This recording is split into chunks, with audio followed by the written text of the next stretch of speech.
Hello, my lovely rose garden, and welcome back to Throne of Ass. I'm Avalon, And I'm Ray. and this is a short chapter, thankfully. Last time was Yay. really long, so this one's really short to make up for it. Yay. And Winnie's here too. Hi, baby girl. You won't hear her jingling because we've taken off her spooky month collar and replaced it with her snowflakes. Well, it's not been not replaced yet. yet. She's naked right now. Naked. But eventually, it'll be her snowflakes. Hot kitty nudity only here on the best YouTube channel. I'm so glad that we're not monetized because saying the words naked and nudity within the first, 40 seconds would probably get us demonetized. Even if it's in reference to a cat. But, YouTube censors. Anywho, let's get right into it. It's not within the first 40 seconds because we have the intro. No, the intro is what makes it the first 40 seconds. Yeah. It was the first 30 seconds of recording. I know math. Yeah. I teach math. Yeah. I can do math things. Yeah. Someone was standing at the foot of her bed. Completely contradicting the whole waking up at every tiny sound thing, which we all knew was a lie, but all right. Alyssocles knew this long before she opened her eyes, and she eased her hand beneath her pillow, pulling out the makeshift knife she'd crafted of pins, string, and soap. "That's unnecessary," a woman said, and Alyssocles sat upright at the sound of Elena's voice, "and would be wholly ineffective." Her blood... I forgot, did Elena have, Silver's voice from Cinderella Boy? I don't know. I'm not doing the voice right now. I'm tired. Her blood went cold at the sight of the shimmering specter of the first queen of Aderlin. Though Elena looked fully formed, the edges of her body gleamed as though made from starlight. Her long silver hair flowed around her beautiful face, and she smiled at Alyssocles as Alyssocles set down her miserably pathetic knife. Wow, okay, rude. It's doing its best. It's made out of pins and soap. Damn. "Hello, child," the queen said. "What do you want?" Oh my God. demanded. And that's not me. It says Alyssocles demanded. Yeah. Just, oh my God. But kept her voice down. Was she dreaming, or could the guards hear her? She tensed, her legs preparing to leap from the bed, perhaps toward the balcony, since Elena stood between her and the door. "Calm the fuck down." What? It's Elena. Girl. You know she means you no harm. Yeah. "Simply to remind you that you must win this competition." Oh, never mind. She's here for bullshit reasons. "I already planned to." She'd been woken up for this. Wow. Hating on Grandma Ghost immediately. "And it's not for you," she added coldly. "I'm doing it for my freedom. Do you have anything useful to say, or are you just here to bother me? Or maybe you could just tell me more about this evil thing that's hunting the champions down one by one." Jesus Christ, hostilities. Jesus Christ. Elena sighed, lifting her eyes to the ceiling. "I know as little as you." Okay, I mean, granted, Elena is basically useless, and her showing up to haunt Alyssocles just to say, hey, don't forget you gotta win this thing, is very useless. Why is the scene even here? I hope they'll reveal as we go. When Alyssocles' frown didn't disappear, Elena said, "You don't trust me yet. I understand. But you and I are on the same side whether you allow yourself to believe it or not." She lowered her gaze to the assassin, pinning her with the intensity of it. "I came here to warn you to keep an eye on your right." "Excuse me?" Alyssocles cocked her head. "What does that mean?" "Look to your right. You'll find the answers there." Alyssocles looked to her right, but all she saw was the tapestry that concealed the tomb. She opened her mouth to snap a response, but when she looked back at Elena, the queen was gone. Dun dun. Okay.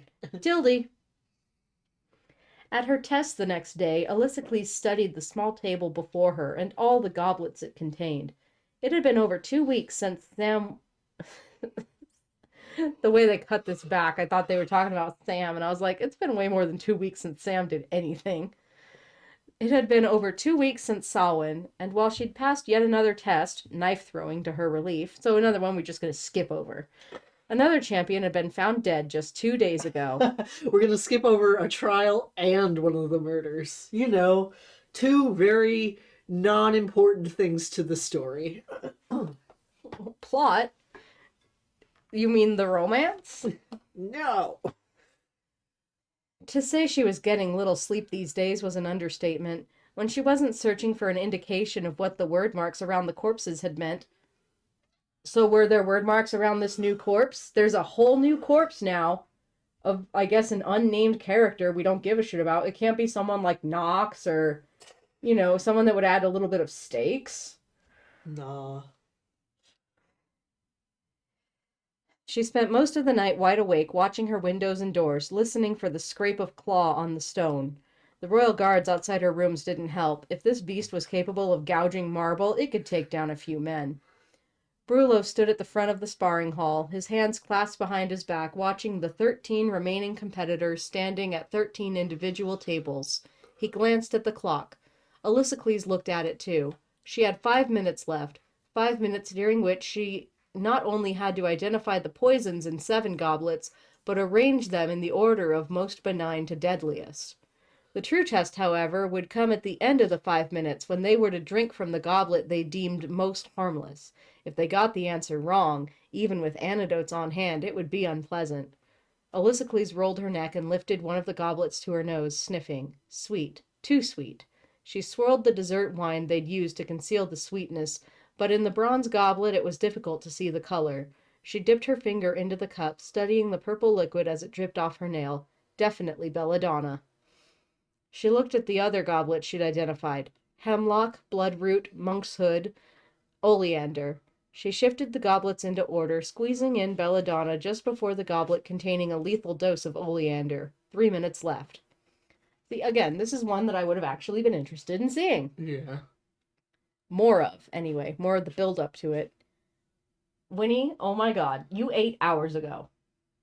It's okay. I was saving my poops for you. It's okay. I'm not pooping. It's okay. Alright, good girl, Winnie. Also, the answer lies to your right. Golly, I wonder what that could mean. As we're lining things up, not a page later.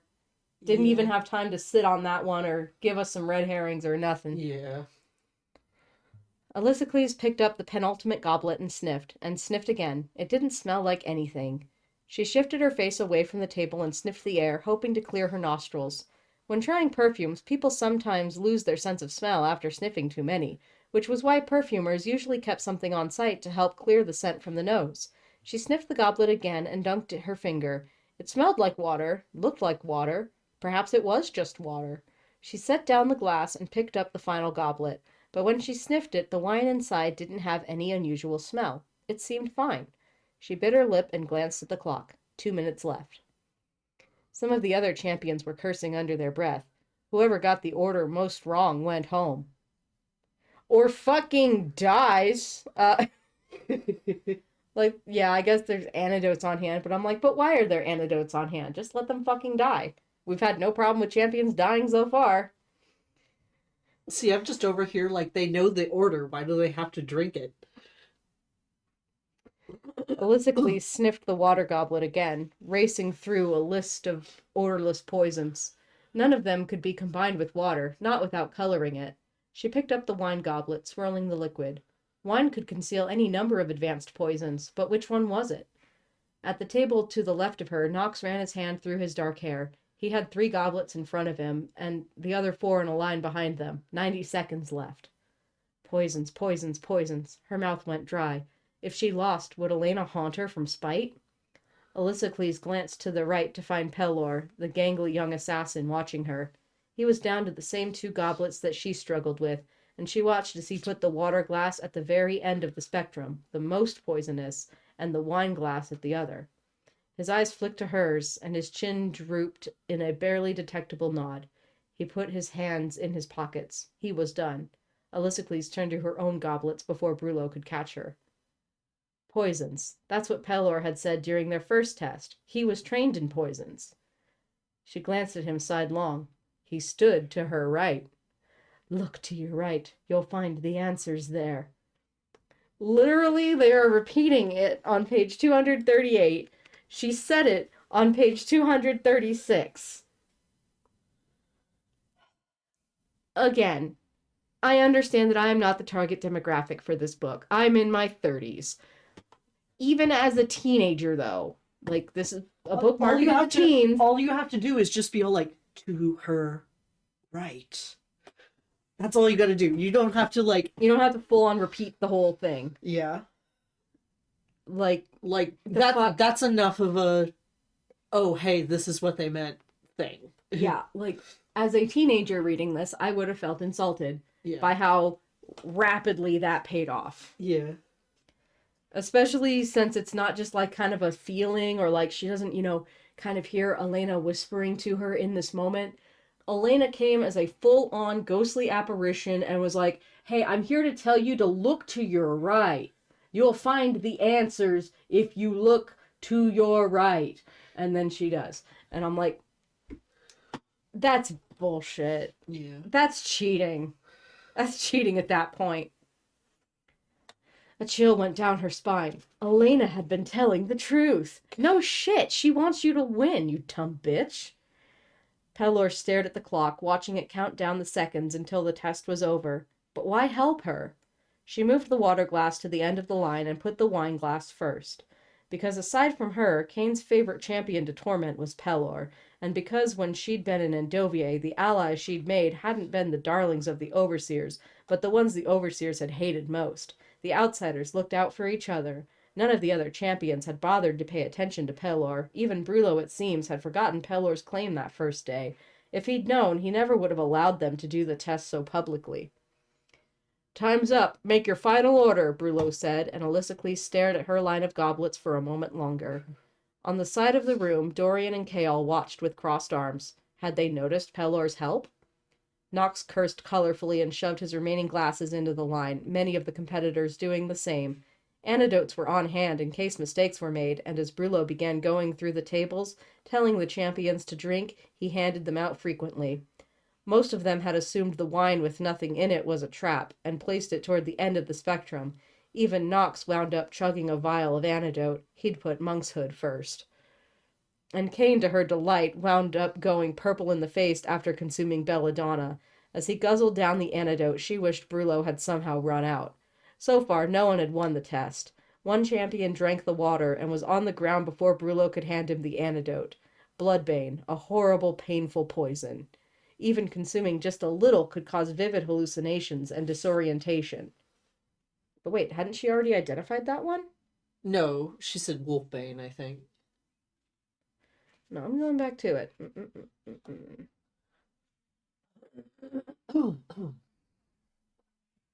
Bloodroot. Bloodroot. That's the one she identified. Okay. I mean, no points off for that. Sometimes plant names are really close. Yeah. Thankfully, the weapons master forced him to swallow the antidote, though the champion still had to be rushed to the castle infirmary. At last, Brullo stopped at her table to survey her line of goblets. His face revealed nothing as he said, "On with it, then." Alyssocles glanced at Pelor, whose hazel eyes shone as she lifted the glass of wine to her lips and drank a sip. Nothing. No strange taste, no immediate sensation. Some poisons could take longer to affect you, but... Brullo extended a fist to her, and her stomach clenched. Was the antidote inside? But his fingers splayed, and he only clapped her on the back. "The right one, just wine," he said, and the champions murmured behind him. He moved on to Pelor, the last champion, and the youth drank the glass of wine. Brullo grinned at him, grasping his shoulder. "Another winner!" Applause rippled through the sponsors and trainers, and Alyssocles flashed an appreciative grin in the assassin's direction. He grinned back, going red from his neck to his copper hair. So she'd cheated a little, but she'd won. She could handle sharing the victory with an ally. And yes, Elena was looking out for her, but that didn't change anything. Even if her path and Elena's demands were now tied closely together, she wouldn't become the king's champion just to serve some ghost's agenda, an agenda that Elena had twice now failed to reveal. Oh my god. How has she failed to reveal her agenda? She has literally been like, there's some evil fucking shit going on, and that's bad. And I need Yeah. you to stop it because evil things are bad. Evil things are bad, actually. What is her beef with Elena? I don't know. Especially because Elena was from Terrasen. Like, once, this would be... I'm going to finish the chapter because it's almost over, and then I'm going to rant. Oh, so this is the fucking It's really short. filler episode chapter. I mean, at least it was a trial, which is fun. I like the trial, even if it is basically just the fucking... And Literally, a puzzle is presented, and it is solved in this chapter, and that's all that happens. yeah, but at least the puzzle was solved. No one dies. Like... Anyway, the last line is, even if Elena had told her how to win the test. Win the test. Beat the test? Win the test is so juvenile in phrasing. It would be win the trial, or beat the trial. But technically, she didn't Or win pass the test. Yeah. Win the test. Fuck off. Okay, so I gotta rant now, because, like, this beef with Grandma Ghost here, Elena, like... chill the fuck out.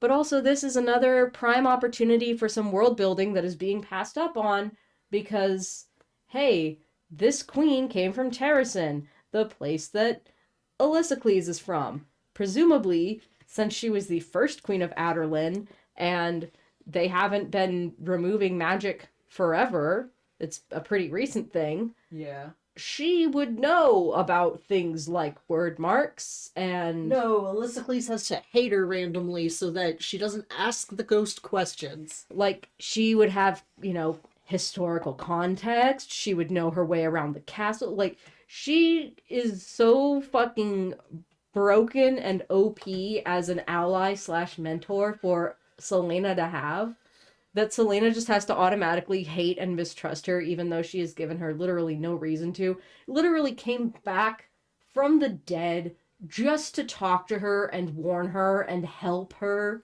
through everything. But, when has Selena ever been grateful for anyone's help? And, and even if she is gonna hate her, that's also some prime fertile ground for world building, because maybe Selena could consider her a traitor to Terrasen for marrying the, way back king of Aderlin and trading, whatever that alliance formed between the two of them, only for Aderlin to turn around and possibly use those to take it out on Terrasen and wipe them, because presumably... And again, we haven't had very much information because the world building is fuck all in this book. But presumably Terrasen, basically doesn't exist anymore. Because we don't hear anything about other people from Terrasen. Only Selena. Elway, we hear things about. There's rebel groups in Elway. Yeah. Nehemia is in the castle. Elway is an active player in this continental conflict. Terrasen isn't. Terrasen is gone. We only briefly hear about Terrasen because Endovier is very close to the border between Aderlin and Terrasen, and they have to go through that forest at the beginning of the book, and Selena is all creepy about it and is like, oh, there's still things in this forest, there's still some magic here, you guys are being assholes. But that's pretty much it as far as activity in Terrasen is concerned. So I'm led to believe that it's just a smoldering husk of conquested ruins. Yeah. So, we could talk to Elena about that. There's a lot of interesting things you could do with this, but it's Sarah J. Maas, so she's gonna take the worst possible route. She's doing this because she wants to gatekeep information from the reader. Yeah. Because, again, Elena should be so OP. Yeah. Just, unless you introduce some kind of, magical limit on what she can do or how often she can appear, which I thought they were doing. I thought that's why she could only come on Samhain. Yeah. And even when she showed up on Samhain, like the gargoyles came and attacked and she couldn't stay for long and there was palpable danger to it. Still a weird as fuck chapter, but at least something happened. And presumably that was the only time we were going to see Elena, unless the series continues and Samhain happens again. But no, she's just here now, just popping up whenever to have whole ass conversations about nothing. Shrug. Giving Selena the answers to tests. And all around just, again, we're getting the OP, but we're not getting any context or any reasoning why Selena's acting the way she's acting toward her. Like, dude, what the hell? I don't know, man. This is stupid. Like, it's just there so she can... Is it just woman hate? Is that what it comes down to? It's just... Possibly. It's a woman talking to her, so she has to hate her. I don't understand. If Grandma Ghost was gonna come help me out with shit, I would be like, thank you, Grandma Ghost. Anyway, can you tell me who's doing the murders? Or at least what these word marks mean? Or how I can find that information out? You have a ghostly resource at your disposal. Fucking use it. Yeah, for real. Instead, she's like, yeah, fuck off. I'm sleeping. Elena is supposed to be resting eternally right now, you bitch, so get the fuck up out of bed. Exactly. Oh, well, it was a short chapter and a short episode. I hope you all enjoyed it. And if you want to continue supporting us, you can become a supporter on Patreon or on Ko-fi. You can also purchase our books through Ko-fi. I'm working on getting all of our paperbacks up there, so you can purchase a signed paperback that comes with some goodies. Shifting Roots, fingers crossed, will be out soon. We're just doing some final touches stuff on it, and we have to get our proof copies so we can do one more check because there's always a typo that slips through. But we are very nearly done with it. It really is just the very, very small fine-toothed comb edits that it's going through. The manuscript is done. Art assets are being finished up. So yeah, hopefully it'll be in your hands soon, and I look forward to that. And your patronage or Ko-fi support or whatever you want to call it helps make that happen. So thank you very much. Thanks for listening, and we'll catch you in the next one. Bye! Bye-bye. Thank you so much for watching, and a special thank you to my patrons. If you'd like to see your name here or in the description below, please consider joining my Patreon. Your support means so much to me and allows me to continue making content. If you want to support my content in different ways, consider buying my books, donating on Ko-fi, subscribing to the channel, or even just giving this video a like and comment. Any and everything is appreciated so much. Keep growing till next time, Rose Garden!